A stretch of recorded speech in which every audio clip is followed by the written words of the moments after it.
Ոսկեգույն գանգուրներով փոքրիկի մեծ ոգևորությունը վարակում էր ամբողջ շրջապատին, իրեն էլ հայրենասիրական երգերը։ Բոլոր երգերն ու տրամադրություններն անկախ տարիքից մարդկանց դեպի մարզահամերգային համալիր էին բերում։ Սերգեյ Պապն արդեն 2 օր ծրագրում էր իր այցն այստեղ եւ անպայման թոռնիկի հետ։ Հերթով թոռանը ցույց է տալիս մեր բանակի պարծանքի նմուշներն ու անվտանգության երաշխիքները։ Թոռնիկը հարցեր է տալիս, որոնցից ոչ բոլորին է իրավաբան Պապը կարողանում անմիջապես պատասխանել։ Կրակի հեռավորությունը եւ այլստեղ բոլոր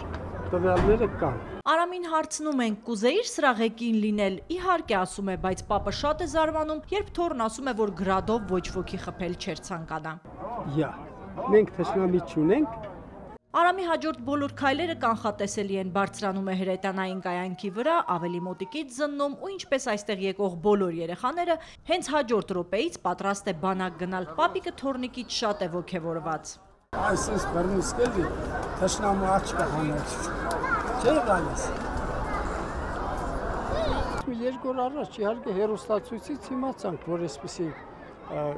ցուցահանդես կա, ինձ մոտ շատ մեծ հետաքրքրություն առաջացրեց։ Ամենակարևոր պատգամը, որ ուզում է թոռանը հենց այստեղ փոխանցել։ Որ նա լիներ նվիրյալ հայրենասեր, ամենակարևորը, անկախ ամեն ինչից, հայրենիքը վեր դասես, նույնիսկ ընտանիքից։ Գնդապետ Կոստանյանն ամբողջ կյանքն այդպես էլ արել է, նույնը որդուն է պատգամել, որը նույնպես հիմա հայոց բանակի սպա է։ Սովետական բանակից զորացրվելուց հետո եկա Հայաստան եւ Հայաստանում այդ ժամանակին սկսվեց պատերազմը,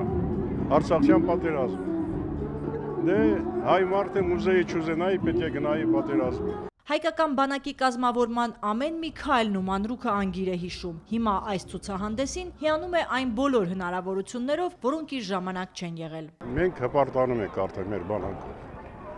Գիտեք, առաջ չկար զենք, զինամթերք չկար։ Մի զենքի համար, մի ավտոմատի համար մենք գնում ենք Ռուսաստան, դեղից ինչ-որ կերպով բերում ենք։ Զինվորին հիմա միայն մարտունակություն է պետք, ասում է գնդապետը, մնացած ամեն ինչն ունի, իսկ համալիրի աստիճանները մեծ եռանդով բարձրացող ու հետաքրքրասեր փոքրիկների համար ռազմական տեխնիկայի բացահայտումների օր կլինի նաև վաղը մինչև 15:00։